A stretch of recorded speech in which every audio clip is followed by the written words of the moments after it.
A night of looting in the city of Philadelphia continued into the early morning hours. Police were busy responding to retail theft and break-ins from West Philadelphia to Northeast Philadelphia. The chaos started in Center City last night when a large group of juveniles began looting store after store.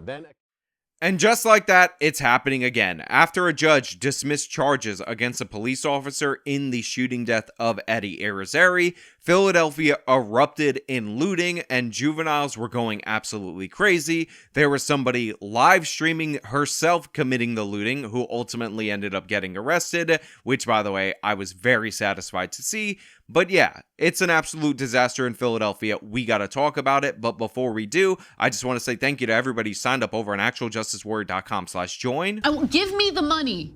Give me the money. Okay. And thank you to the podcast listeners, Spotify, Apple, and Google's podcasting platform. Then a caravan of people started riding around the city, targeting more spots. Police began pursuing one group and were able to stop them at Sellers and Oakland Streets in the Frankford neighborhood. So we have absolute chaos in the city of Philadelphia, and I have to be perfectly honest, this caught me completely by surprise. I was looking for the origin point of this, and apparently, according to many people on the internet.com, this had to do with a judge dismissing a case against an officer who was involved in a shooting of somebody called Eddie Irizarry. Now, I'm not familiar with the details of this case. However, I am inclined to believe that this is connected. Overall, more than a dozen people were arrested, but interim Philadelphia Police Commissioner John Stanford was clear to point out the lawlessness is not related to an earlier peaceful protest. Those demonstrators who took to Center City streets were protesting a judge's decision yesterday. In that case, she dismissed all charges against former Philadelphia police officer Mark Dial in the deadly shooting of Eddie Irizarry. The lawlessness is not related to an earlier peaceful protest. Specifically because the police chief went out of his way to say this had absolutely nothing to do with the peaceful protests involving that situation, which to me sounds like the same nonsense we were fed related to the Black Lives Matter riots. This is cell phone video. Police making arrests at the Lululemon on Walnut Street. Authorities investigating reports that a caravan of vehicles moved around the city with followers jumping into the lawlessness. Cell phone video shows the chaos. People with arms full of clothing and electronics. You see them hauling them down Center City streets, loading the goods into cars. The looting started shortly before 8 p.m. 911 calls started coming in about a large group, possibly as many as 100, moving through Center City. Around 8 p.m., cell phone video shows a group of people taking merchandise out of a Chestnut Street Foot Locker. Now, the videos of this are absolutely crazy, and honestly, the local news is downplaying it with the footage that they're showing, so I'm gonna bring you some of the more insane footage that they're not really displaying in this local news segment. As you saw, they showed you what went down in the Foot Locker. However, there's also the looting of this Apple store, which you can see for yourself is absolutely chaotic.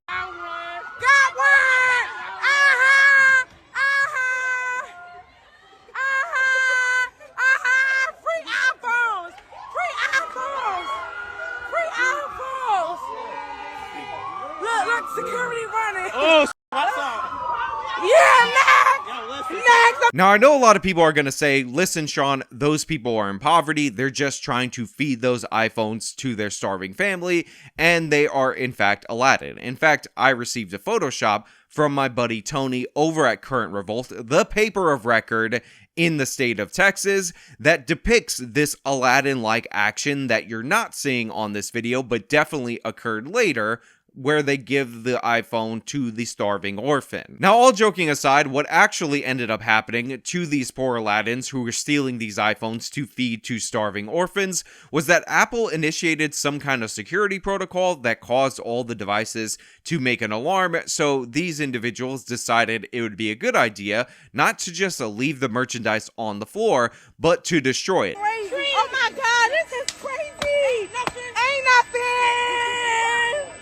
Oh my God, all these iPhones. And they still going on. Oh my God. Put that shit.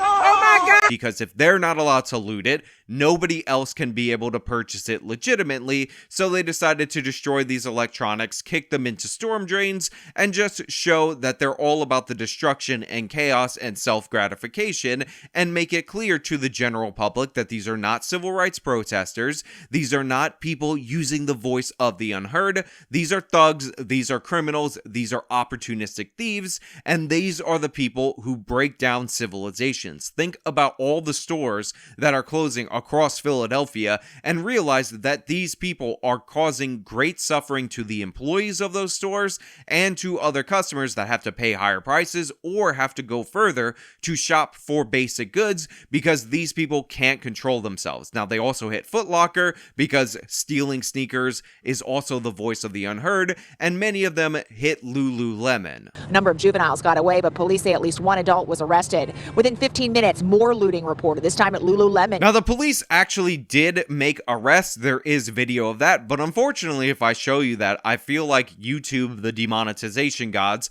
will declare this video not advertiser friendly and age restricted due to violence, even though what we're seeing is justified restraint of criminals. So I'll link in the description videos of that if you want to watch it for yourselves. You can see the piles of clothing on the floor. Around 8:15, the Apple Store on Walnut was hit. Phones and tablets taken, though police say some of the goods have since been recovered. By 9:10, police locked down multiple blocks of Chestnut and Walnut. As of midnight, police say at least 15 to 20 people were arrested, 2 weapons were recovered, and 1 police vehicle sustained damage. Police say the looting had nothing to do with the earlier peaceful protests after a judge dismissed charges against a police officer who fatally shot Eddie Irizarry. But to me, it is quite telling that we're less than 3 minutes into this local news segment, and they're really trying their absolute damnedest to separate the looting from the supposedly peaceful protests that occurred earlier, when we all know left-wing anti-police riots are quite common, they're quite normal, and they often use the protests as cover, and people defend the looting in the name of defending the protest. So I don't believe this, and the fact that they're so forceful with this assertion makes me believe it even less. However, what we're here to talk about is the chaos of the looting, so let's go to this video of a group of people trying to loot a Popeyes chicken, and the Popeyes chicken employees having absolutely none of it. Look, the girl laughing back there. She think it's a joke. Look, she laughing. Y'all, throw that chicken up here on my mom. Throw that fucking chicken up here. We want the chicken. What's up, gang? In the bag. We want the chicken. Look at mamas. Listen, I went out of my way to make sure that this video was real. I went out of my way to make sure that this was actually a factual representation of what this group of people decided that they wanted to do when everybody was looting everything. And yes, this woman actually said, "Yo, put that chicken on my mouth." Hey guys, editing Sean here. I just want to formally apologize for misquoting this lovely young woman who was on her way to medical school when she was trying to order a delicious, healthy food for her family, because I said the quote was, "Put that chicken on my mouth," because, you know, my brain was trying to make sense of what was actually being said. But in reality, in actuality, the quote was, "Throw that chicken on my mom." Throw that chicken up here on my mom. I apologize profusely for trying to make sense of things that absolutely make no sense. And by the way, respect all the way to the Popeyes employees for not having any of this nonsense, for ignoring these people, because when you get a little bit of pushback and you're criminals and thugs like these individuals, you just walk away. But seriously, they actually legitimately tried to loot a fried chicken fast food joint. Again, a premise that is so racist, it would get you banned off of all social media platforms, and if you put it in a comedy sketch on a TV show, you would get canceled almost immediately. Insanity abounds in the city of Philadelphia, and I have to be honest, I have no further comment on this particular portion of the story, but of course, I had to include it in this video. Now, I do want to jump to this so-called Instagram influencer, which, by the way, I don't know if that's verifiable, that this woman is an Instagram influencer. She was live streaming on Instagram, but that doesn't appear to make her an influencer, in my opinion, who claimed that these people were looting a liquor store because they were in need and because they were thirsty.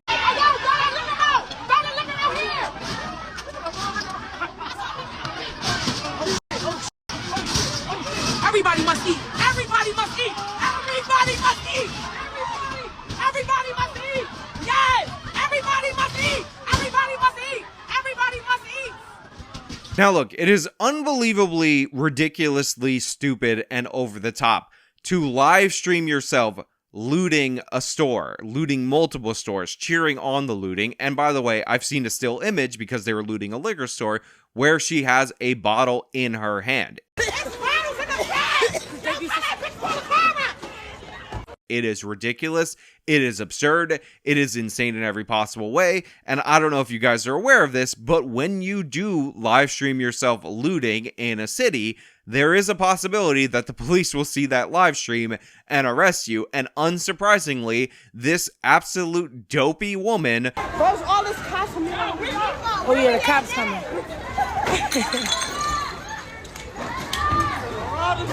Who decided to chronicle all of her crimes that evening, was eventually arrested by the police. But what's even more impressive is that she was surprised that the police even wanted to talk to her, even though she was displaying her own criminality repeatedly on the internet, on a live stream for the world to see. We fixing the gas. Yes. We getting gas. Yo, what are y'all doing? We don't got nothing to do with this. We getting gas.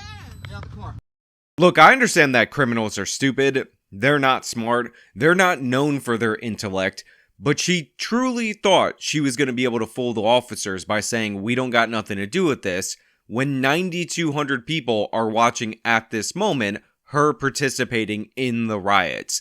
I was watching her clips of her rioting and looting prior to her being arrested on Instagram Live. And also, her dopey face after she was booked is hilarious. Aw, what a little crybaby. Try not stealing on a live stream next time, you complete and utter buffoon. No wonder your nickname is Meatball. Now look, while I'm happy to see the police making arrests, and good on them for arresting this dopey Instagram live streamer who live streamed her own criminality, I'm not looking forward to the potential future lawsuits that we're likely to see that will likely be paid out by the city of Philadelphia, as we saw with the Black Lives Matter riots. And while I hope that doesn't happen, I fear that it definitely will. Now, the damage was quite significant because these people not only loot these stores, but they absolutely obliterate them because it's about destruction and enjoyment for them. So I'm going to go back to the local news segment so you could see the havoc that was wreaked across Philadelphia last night. Matt and Tam, good morning. Yeah, the JD Sports here along Cottman Avenue at Roosevelt Mall, they tore this store apart. You can see all of the mannequins that are sprawled out right now along the floor. There are shoes out here, Nikes, Adidas, the entire wall over here where they usually have clothes hanging, that was entirely cleared out. There is not